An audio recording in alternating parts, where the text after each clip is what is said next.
Bonjour et bienvenue dans mon univers. Permettez-moi avant tout de vous présenter mes meilleurs vœux de Nouvel An 2013. Nous commençons cette année avec une série de films vidéo consacrés à une divinité majeure et énigmatique du monde occulte et hermétique. Il est sans doute le dieu le plus aimé des alchimistes. C'est un dieu guérisseur, capable de magie. Il aidera Aset à ressusciter son mari et frère bien-aimé. Il soignera l'œil d'Horus endommagé pendant la bataille contre son oncle Saint. Sous les traits d'Hermès, il soignera les blessures du roi des dieux, appelé Zeus. Il est présenté comme le scribe des dieux, celui qui pèsera les âmes des humains au tribunal d'Osiris. Il est la langue d'Atum, le porte-parole de Zeus. La devinette n'était pas difficile. Il s'agit du dieu le plus hellénisé, le dieu Tehuti. Les Égyptiens l'appellent Djehuti. Les Grecs le désignent par Thoth et l'assimilent à Hermès. Tehuti est le dieu de la connaissance hermétique, de la sagesse, de l'écriture, de la parole divine et de la médecine. Les qualificatifs de Djehuti sont nombreux. Il est appelé Hermès Trismégis par les Grecs, qui se traduit par le 3 fois grand. Mercure par les Romains. Il est le porte-parole de Zeus, le guérisseur des dieux en guerre. Les Sumériens l'appelaient Ningishida, seigneur de la bonne branche, le patron des guérisseurs, le seigneur des bons arbres. Et les Égyptiens l'appelaient Hedjour. Ce terme est traduit officiellement par le Grand Blanc. On s'est toujours posé la question d'où venait le mot Tehuti et que signifiait-il. Une bonne synthèse de réponse à cette question nous vient de l'égyptologue M. Jean-Pierre Corteggiani qui, dans son dictionnaire illustré sur l'Égypte, intitulé « L'Égypte ancienne et ses dieux », nous dit « Figure majeure du panthéon égyptien, que les Grecs devaient identifier à Hermès, Thoth, forme hellénisée de Djehuti, nom divin de sens inconnu et le plus important des dieux lunaires. » Fini les illusions alors. L'origine du nom Tehuti ou Djehuti, ainsi que sa signification, reste incertaine pour l'égyptologie. Nous n'avons que du descriptif, ce qui est le cas d'ailleurs comme pour les autres divinités du panthéon égyptien.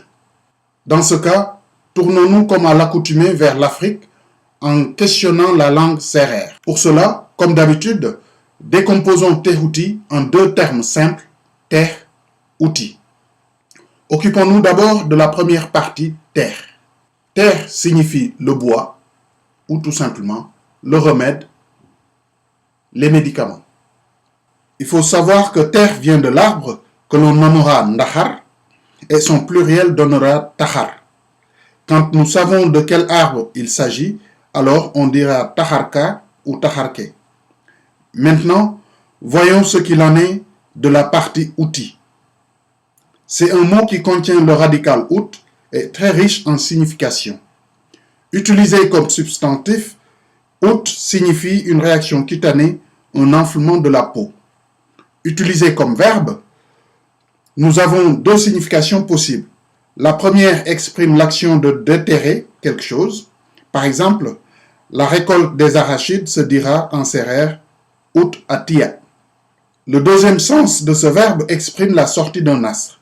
Par exemple, le soleil est sorti, on dira setne uta. Et la lune est sortie par ungolonge uta. Pour ceux qui aiment la précision, j'ajouterai que outil n'est que la forme à l'impératif présent du verbe out. Pour les fans de la mythologie, on se rappellera que les Sumériens appelaient leur dieu soleil Utu. Dans les prochaines vidéos, nous démontrerons que Sumer ou Kalam, qui sont les noms pour désigner la Mésopotamie, sont des mots de langue africaine traduisibles sans problème. La réponse des sérères est terre-outil est le bois qui sort de la terre, ou encore terre-outil est le remède de l'astre qui sort. N'est-ce pas lui le seigneur de la bonne branche, le patron des guérisseurs, le seigneur des bons arbres? En tout cas, les Sérères ont l'habitude de dire « Achek apayoru marima », c'est-à-dire « la poule donne naissance à son remède ». Ce qui est normal, puisque si vous avez une poule pondeuse, vous avez tendance plutôt à manger les œufs plutôt que de vouloir tuer la poule.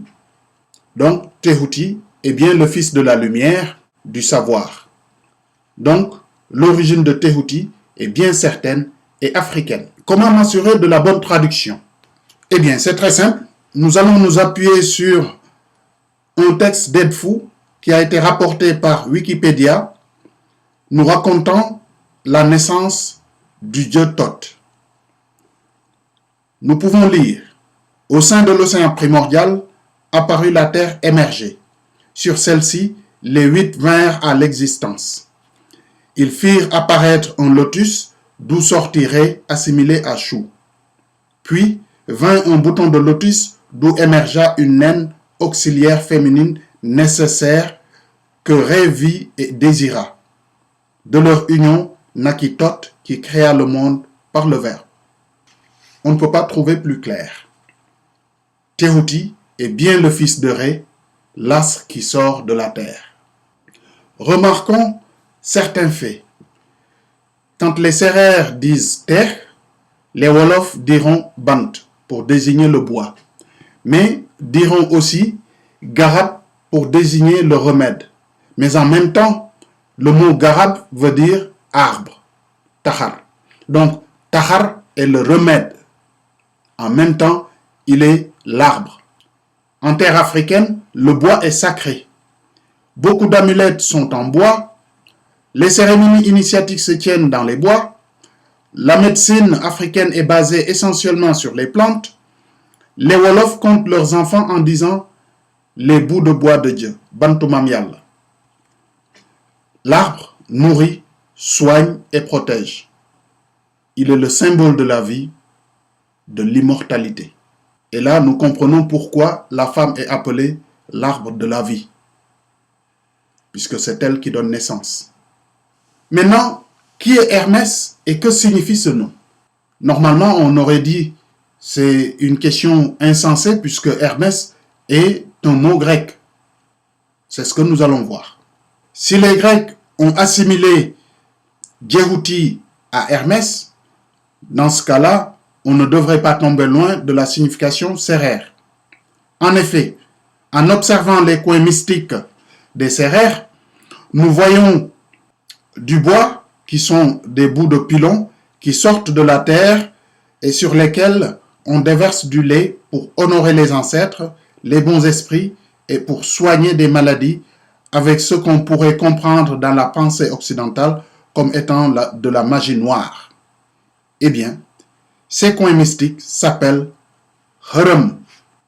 Et donc, la forme possessive du sérère donnera tout simplement à la première personne du singulier Haramès, c'est-à-dire mon Haram. Donc, Tehuti, Refu, Haramès. C'est du sérère et signifie Tehuti est ma protection, Tehuti est mon remède.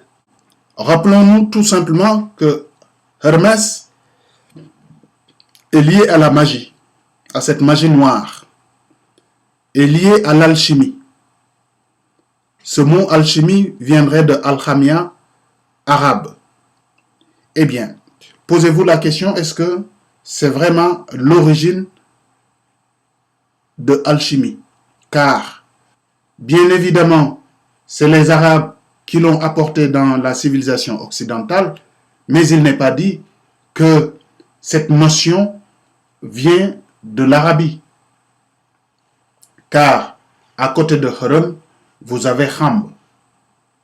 Donc, Tehuti est Mag.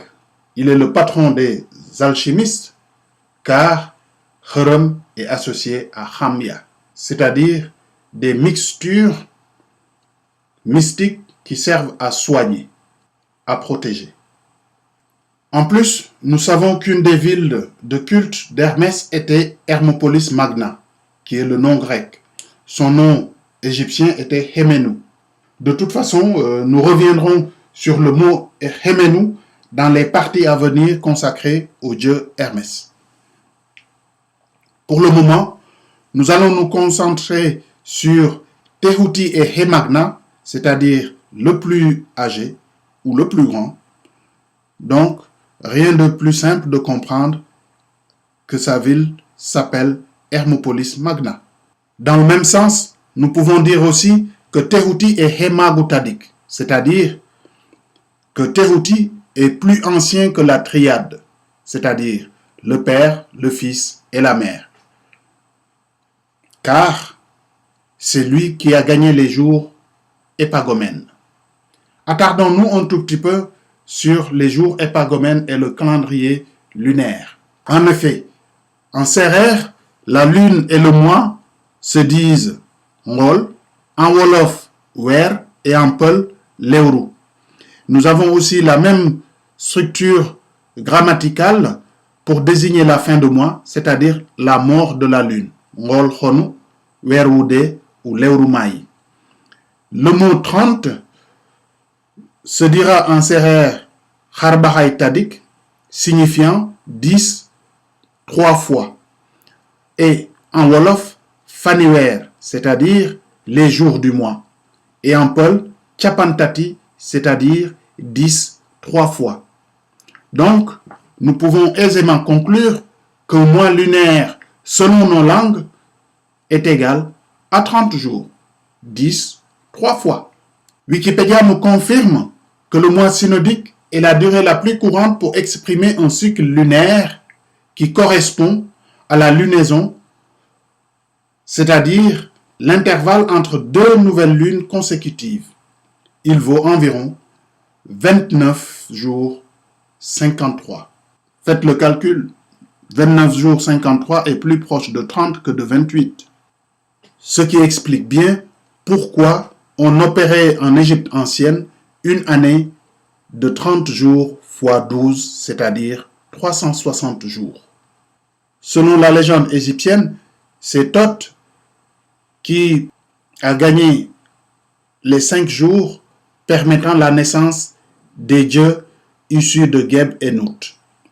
Là, je présente un cercle. Il ne s'agit pas de l'ordre, mais il s'agit tout simplement de cette division du cercle en 5 parties qui correspondent aux époques, aux âges des dieux.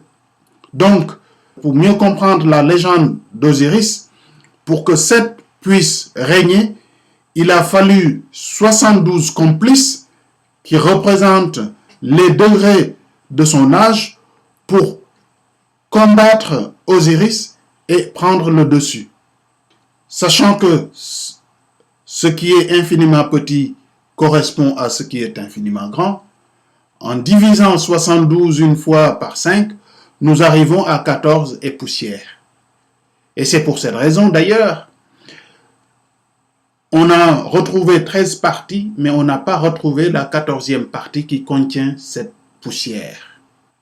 Ça suffit pour tout ce qui est explication ésotérique. Nous allons passer sur des choses beaucoup plus terre à terre. Nous pouvons calculer le grand âge, qui est l'âge d'un des dieux, donc qui est 360 multiplié par 72 fois, qui donne 25 920 années. Mais pour nous qui opérons avec les 12 signes du zodiaque, nous allons tout simplement retrouver notre âge en faisant 25 920 divisé par les 12 signes qui nous donnent 2160 années. Donc, pour une année normale, nous avons nos 30 jours du mois lunaire multipliés par les 12 mois et on ajoute les 5 jours épagomènes. Et pour une année bissextile, on va y ajouter une journée de Thoth pour avoir une année bissextile. On s'arrête là pour le moment et je vous donne rendez-vous pour une prochaine fois pour vous faire découvrir les autres facettes de cette divinité lunaire majeure. D'ici là, je vous souhaite une très agréable lecture de l'ouvrage intitulé Parodie de l'histoire, l'Égypte révélée.